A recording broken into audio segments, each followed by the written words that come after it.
Welcome back. As we earlier said in our intro, we're going to be talking about a very important topic now, which is the digital transformation and developing with the administrative performance of the government, which is the backbone of any development.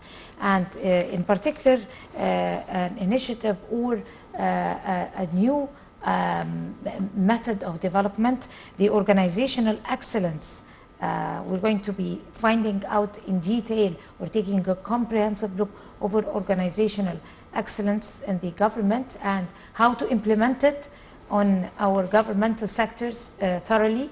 I mean, many sectors: education, health, infrastructure, engineering, whatever, which is very important. And we're going to be taking a comprehensive look over the organizational excellence, especially that it started off years back, but it had stopped. But now it is continuing to perform and flourishing and booming. And we're very delighted to be having with us Dr. Khaled Mansour Abdussalam, an organizational excellence consultant. Good morning, Dr. Good morning. How are you doing? Fine. First of all, we need to have a definition, a full definition, or if you like to elaborate, over organizational excellence. So what exactly is organizational excellence in detail? Okay, good morning, and I have the pleasure to be with your program. Thank you so much. Actually, the organizational excellence is a system related to the administration and management of the organization for both private sector and public sector. And it had started long time ago in many countries. It started in Japan in 1950s with name of Deming Circle, and America with Malcolm Bridge organizational system, and with the European Foundation for Quality Management, which is abbreviated for EFQM, in 1980s. With UE also started it about 30 years ago with fourth generation for organizational excellence. The idea of organizational excellence is how to elaborate or to improve the performance of the organization for both the private and the public sector. And within those two sectors, you can apply the organizational excellence for many activities: health, tourism, any kind of activities. Because this system has a very flexible standards which match all the activities, which push all the activities and improve their performance to achieve a good results. The idea of this system depends on two main areas: how to improve the efficiency and the effectiveness of the organization. Okay? When we are talking about the efficiency of the organizations, we are talking about how we can manage the resources, the human resources, the financial resources, the time resources, and all the assets which is available. How we can manage it in a professional and a good way to achieve the hopeful results, to achieve the planned goals. Okay? This is the... What about quality of services? Yeah. And transparency? Yes, very good. Quality is a main factor in the organizational excellence systems. And some people consider the organizational system is a kind of development for the quality systems, okay? But when we are talking about the relation between them, let's talk about TQM, Total Quality Management, because organizational system is not concentrating on one area. But some of the quality systems sometimes concentrate on the environment, like ISO 14000, concentrate on operation, like ISO 9001, concentrate on society, like 26000, okay? But the organizational system contain all of these within a package, administrative package, okay? This administrative package help the organization and give it a roadmap to start the journey of improving its performance, of satisfying the customer needs, of achieving its goals. Going back, we talked about the first part, which is the efficiency, and the next part of the system is the effectiveness. Okay? Talking about the effectiveness is how we achieve our goals. Okay? So we use these resources in an efficient way to achieve our goals. If we achieve our goals in a high level, so we are having a very high level of effectiveness. This is the main idea of all the systems of the organizational system, because we have so many organizational systems in several countries. In Japan, United States, in Egypt, in Saudi Arabia, in Singapore, in Australia, French, okay? And each country is compromised and organize its system according to its requirement, according to its vision. As far as I know, in Egypt, they are going to use it as one of the tools to achieve the Egypt Vision 2030, okay? They use or the organizational system as one of the tools to achieve this vision, okay? Also, this system is somehow realistic because it matches the human being activities. And if you are a human being, you need to look up for a symbol, okay? To look up for someone who is having more experience than you and to obey his instructor. In this system, we call it the leadership, and it has a specific standards and sub-standards, okay? Also, each one of us can't work alone. You need to work with the partners, okay? Within this system, we have standards for the partnership, okay? Also, you need to manage these activities, manage these resources to achieve your goals. Within this systems, we call it operational standards, okay? Also, the idea and the good things of these systems is we have to get to a results which is planned before. And we assess these results to see how far we are in the journey of excellence, okay? And usually, periodically, we assess the results according to scientific and professional criteria, and assessing these results tell the organization, tell the leadership how far they are from their objectives. Tell them the strength points and the area of improvement. Within this system, we don't say weakness point. We say area of improvement, because the system believes that everybody, every system can improve his activities, his work, his performance to be better, okay? That's the idea is better than good. Usually we are looking for the best, okay? Going to the assessment tools, it's a very specific and very professional, and give a wide view for the management or the top management about what is going on. The assessment criteria depends on four main factors. The first one is the approach. Approach related to how you plan to do your activities. For example, if you are a unit or you are in the studio here, you have objectives, okay? How you set up your objectives. Is it realistic or not? Is it could be achieved or not? Is it related to the strategic objective or not? Is it related to the country vision or not? Okay?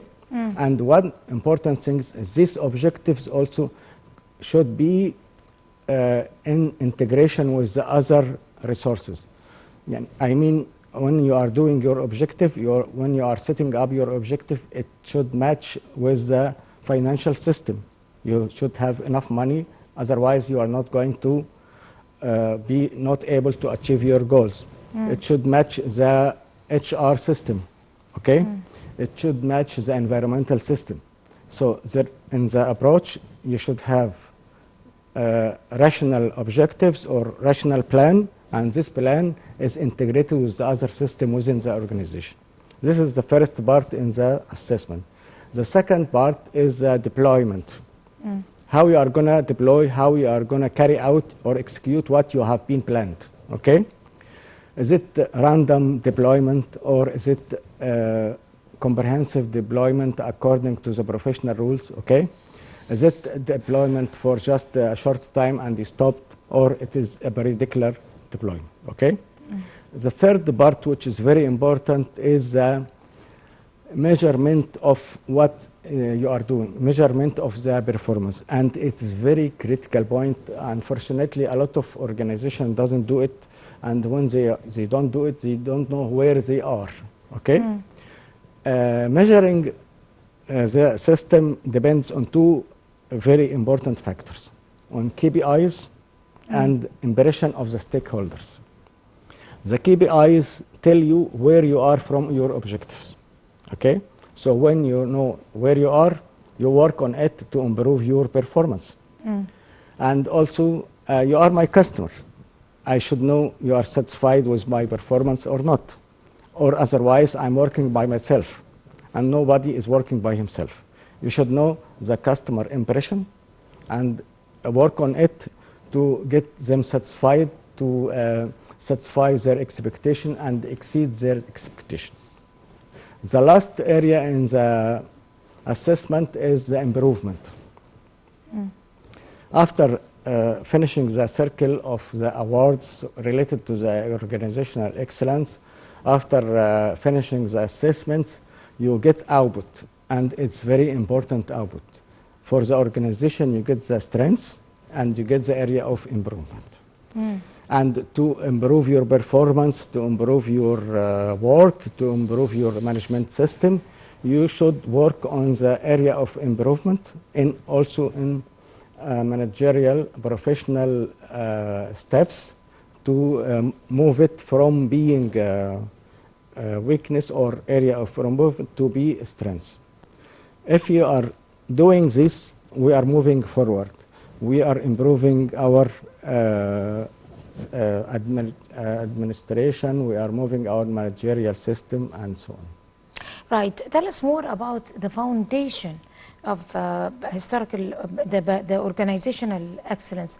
How exactly did it start? How did the idea spark worldwide? Yes, very because good question. Because it's very important, the source of organizational excellence. Very good question. Where it comes from. Yes, because when we are answering this question, the people will get satisfied or will be happy why we are applying this system.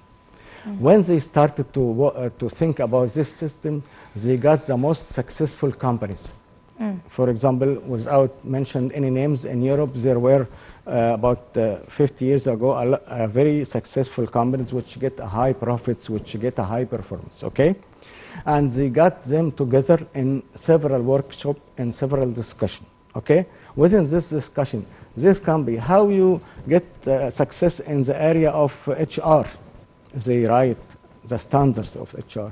How you get this very good financial results, they write this financial result. How you get the society satisfied and happy with your performance, you write it. And after exchanging experience with the top successful companies and organizations, they start to build up the organizational system standards, okay? And many years ago, let's say 50 years ago, they arranged a circle for applying these standards through awards and through several activities. And each 2 years or 5 years or 1 year, it's different from one system to another. They update the system according to the feedback, according to the new challenges, okay? That's why it's a very effective system and very updated system. Nowadays, for example, and let's say many years, a few years ago or whatever, they concentrate on the digitalization and automation.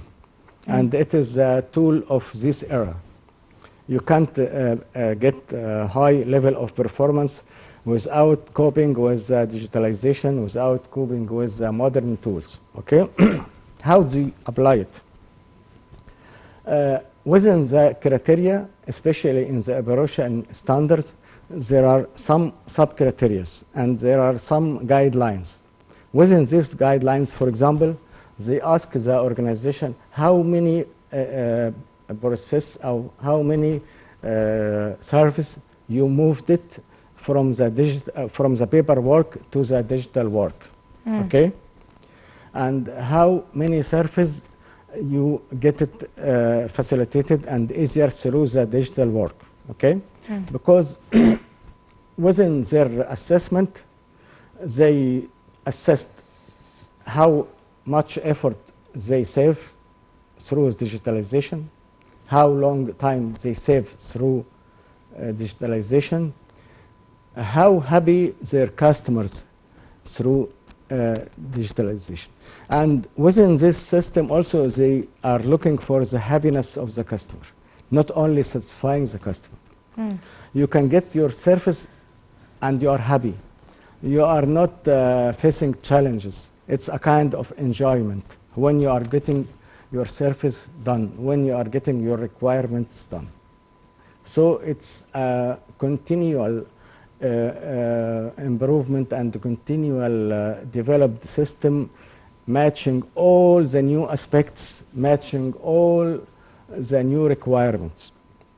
Regarding, we are very close to the COP27 and the climate change also. One of the area of these standards dealing with the environment.